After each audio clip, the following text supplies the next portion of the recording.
25 years of gap, I joined my PhD again. And I see one thing about it, see, about family, when I say the family need not literally take you to anywhere.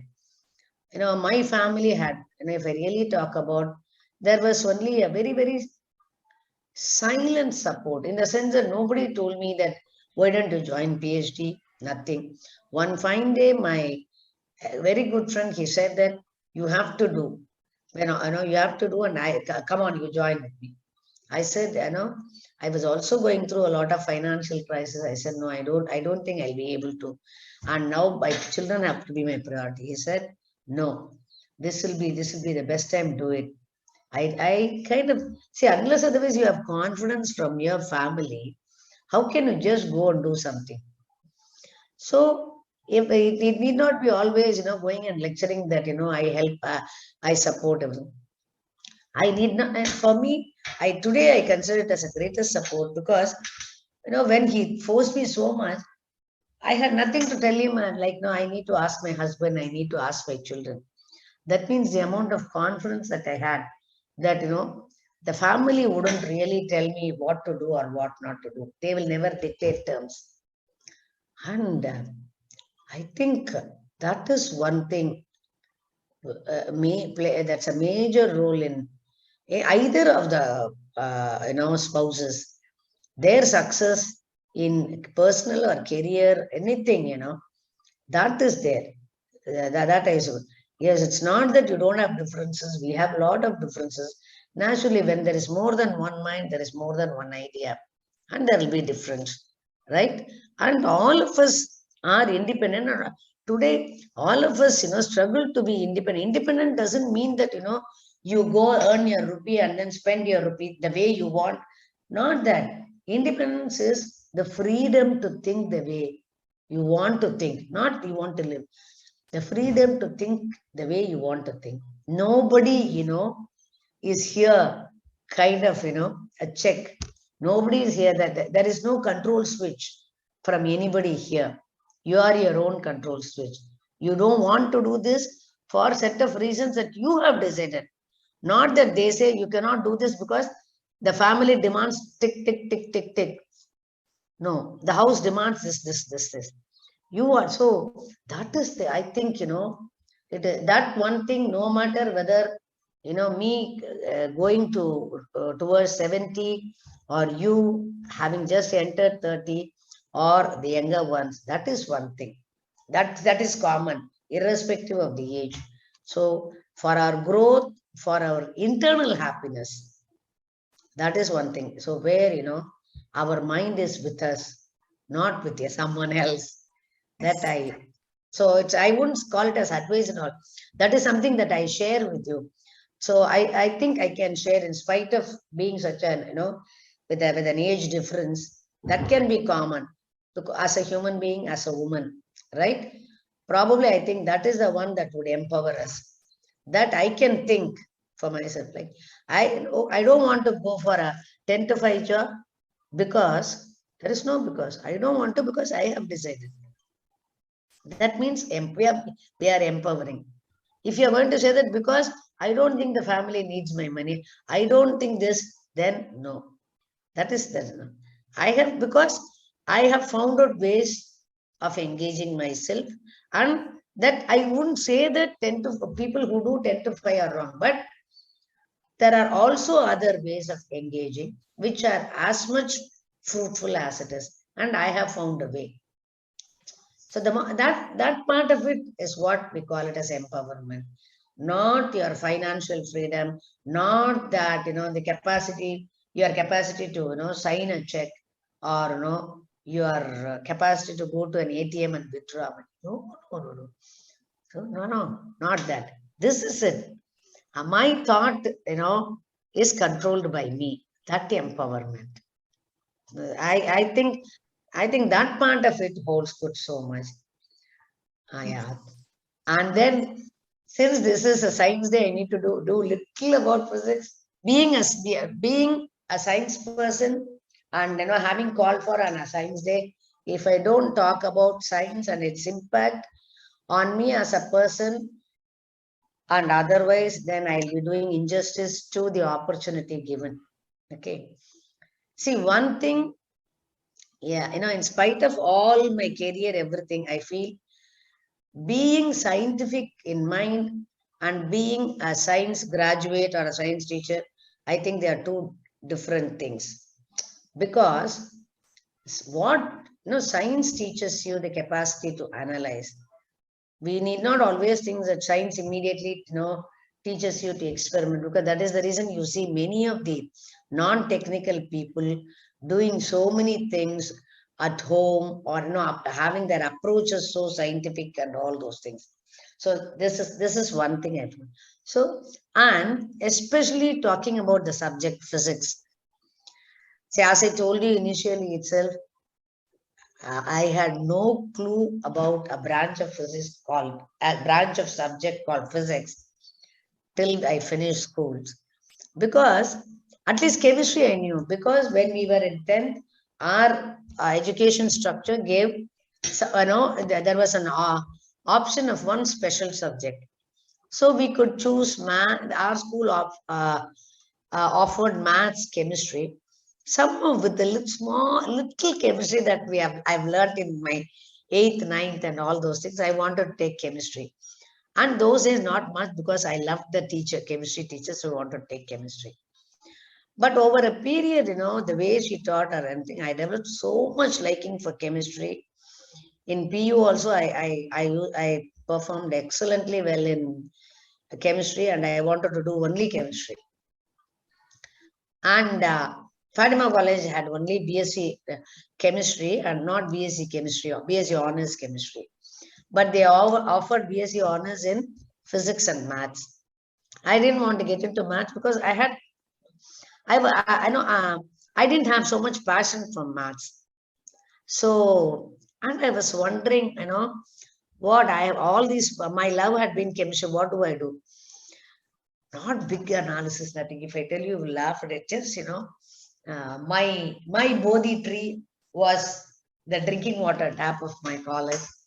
I just said, no, I need to do something different. If everybody does BSc, an ordinary BSc, I need to do BSc honors. And I have only these two choices, so I'll pick this up. I just picked up BSc honors physics. That's it. Then I wrote the exam, but nothing that. But after many, many years that I understood, probably even there, that little Bodhi tree of my drinking water tap. Now I call it as Bodhi tree because I don't think I would have been so successful in chemistry with my attitude, because physics has a lot and lot of reasoning. You cannot move in physics without reasoning. And the moment you have reasoning, moving up the ladder of understanding becomes very high. And in physics, there isn't a single equation which you need to memorize with no reasoning. With due apologies, I always felt that inorganic chemistry was kind of, every equation was unique by itself for no reason. Except organic chemistry, like, there wasn't as much a structure I felt. And of course, physical chemistry I like. Then I realized probably because there was a lot of physics. So I felt that God, knew where I would be successful, and that's why He put me in physics. And I tell you, a physics person, the way the physics person argues, everybody will ask, are you a lawyer? When you say no, immediately, are you a physics person? Because your power of reasoning, the subject, the way the subject enlightens you with the power of reasoning, I strongly doubt whether any other subject could do it. And many people, and initially I was thinking, what, such people with very high ranking in physics. I know a friend of mine who did their MSc physics from IIT Madras, and she joined general insurance. I was initially asked, to get into general insurance, why did you go? You must have worked so hard in your BSc to get into MSc in IIT.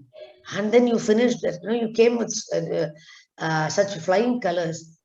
But to think of it now, she could perform best in her insurance job because her decision taking capacities, capabilities, where, because this 5 years of physics learning had really helped. And another education secretary, IAS, I met, she was telling when we all were, in some question bank session, then she said, even I am an MSc physics. I regret having, left teaching. Then I said, ma'am, we are able to discuss with you so wonderfully well. The reason is you are a physics person. So the power, this empowers the person with so much of power of reasoning, logic.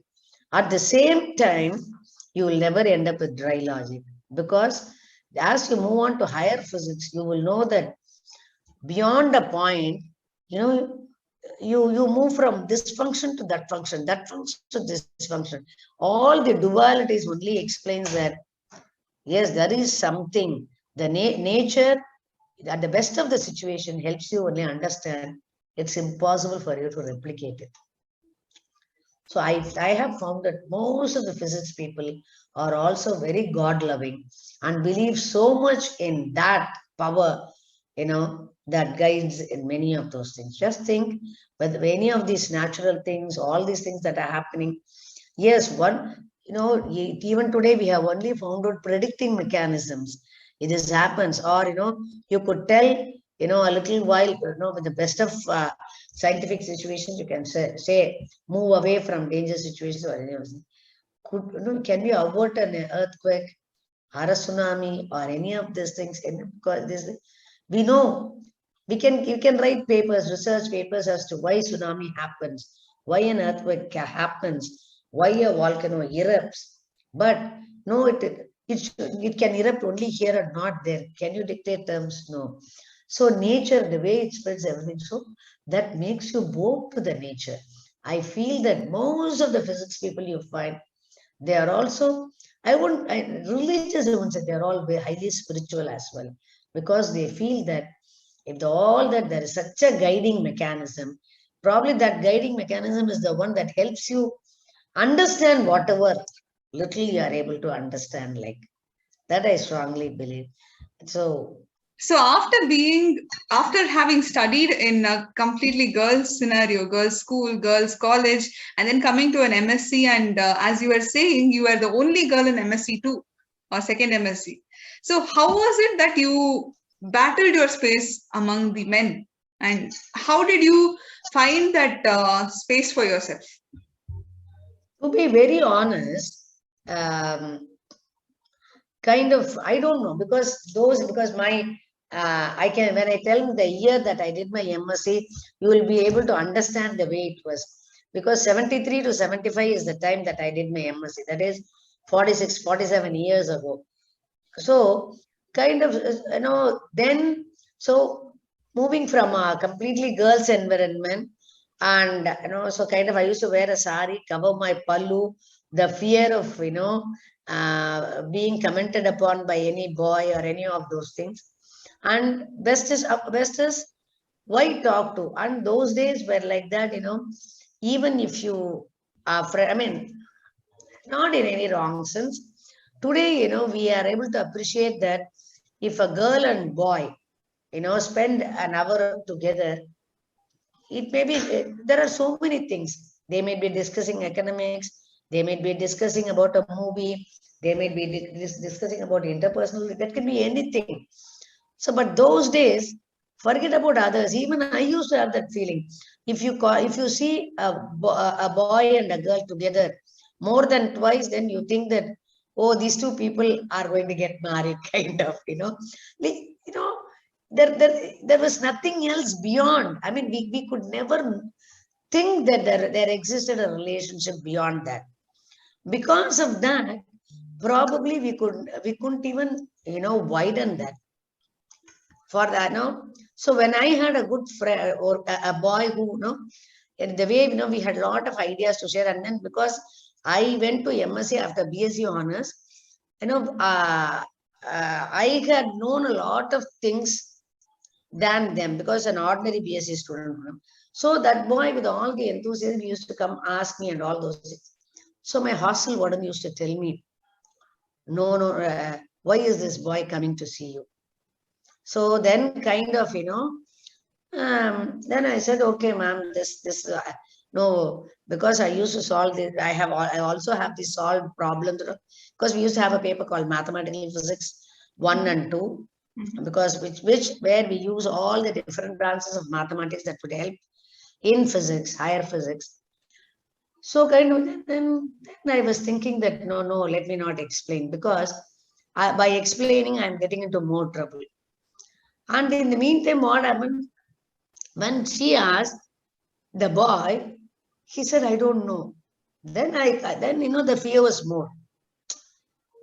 At least if the boy said no, nothing, this is what. Then I thought no. Then, but one again a great thing. I had a friend, philosopher, a guide in my father. Everything I used to write to my father because we never had phone and all those things.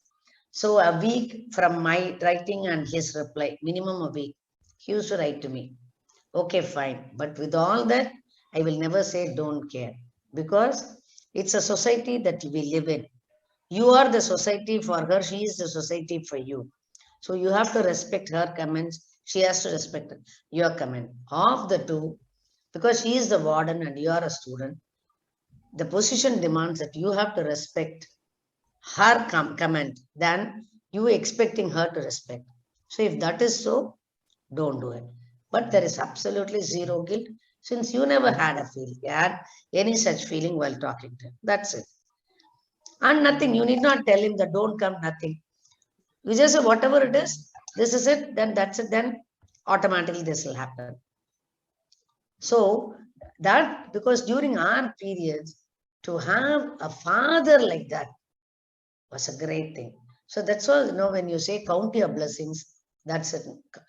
No, I had a mother who had so much a dream for me.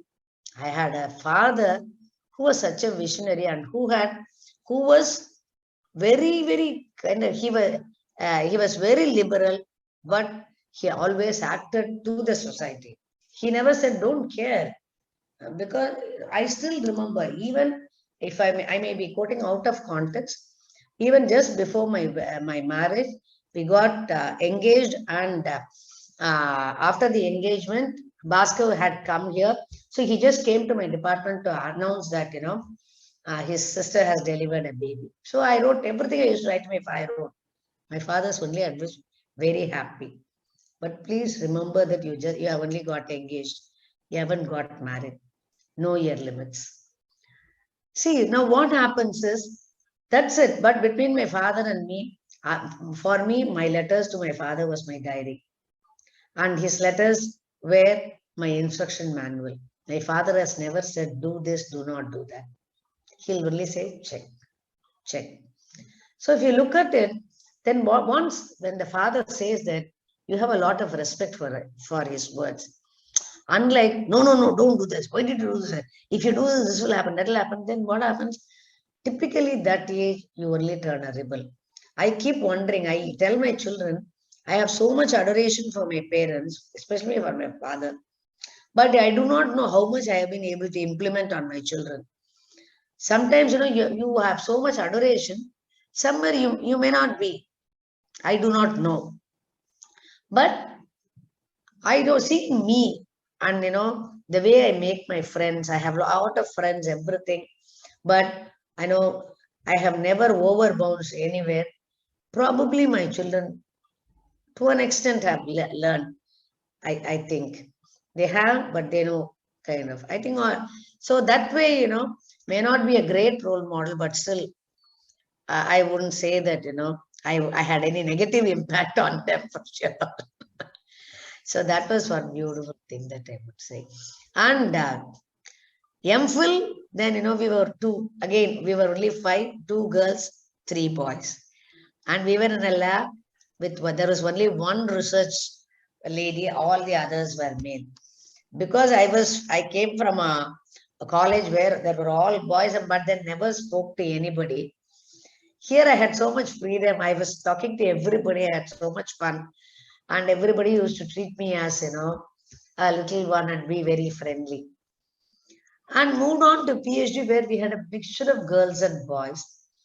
And all of us were friendly with everyone else. So, in spite of being in the same Tamil Nadu, coming back after 3 years of being away and all, our department especially was somewhere, So I got some of the best people. My husband's cousin got married to a person who is even today. When he met, in Krishna's wedding, when he met Shubha, he just called Shubha. Said, your mom and myself, we are great friends, kind of. So more than that cousin, it is this friend who called me for, his son Supanayana, made sure that, I was comfortable, ate food, made sure I got the tambulam and all those things. And another good friend, even today, I have a wonderful relationship with Dr. N.R. Jagannathan. We were all colleagues, but they all finished their PhD and moved on then. So he retired from All India Institute of Medical Sciences, Delhi. Now he is here, director in Chettinad Hospital. So what happens is because of my father, where from so much a fear of even talking to a boy to having, made a good friendship with them, and then, maintaining the friendship for almost 40 years, kind of. This, especially this Jagan I was telling. So Delhi, I used to go stay with him, or in any of the conferences I used to go. I used to go stay only in his house. Or here now he has come back to Chennai for any little medical help.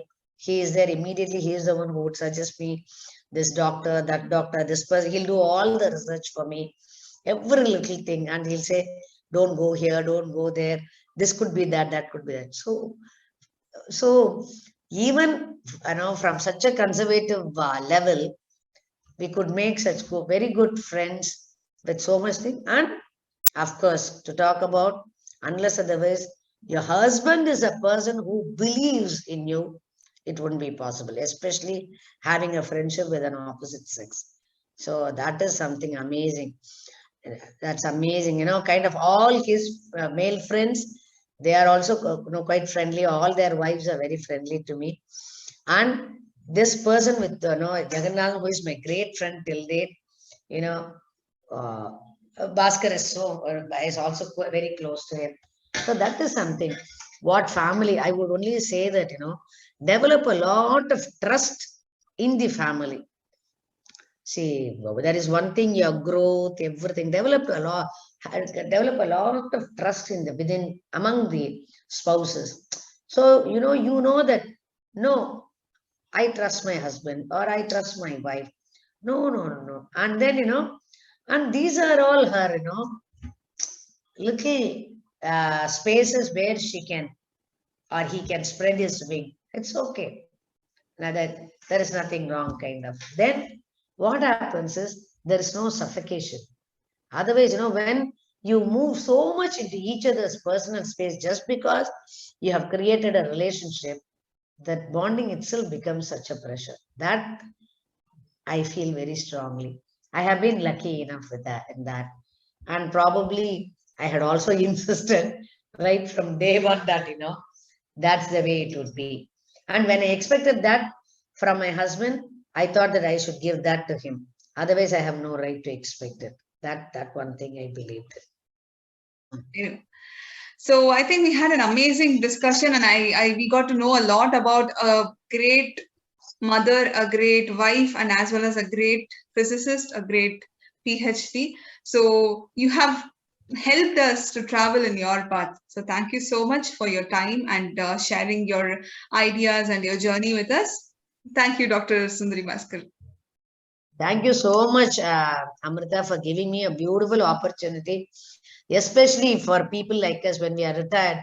We always think that, we have gone long back into the shadow. It's kind of reopening the chapter, reliving, and almost made me young by 30 years. Thank you so much for the beautiful opportunity. Thank you. Thank you.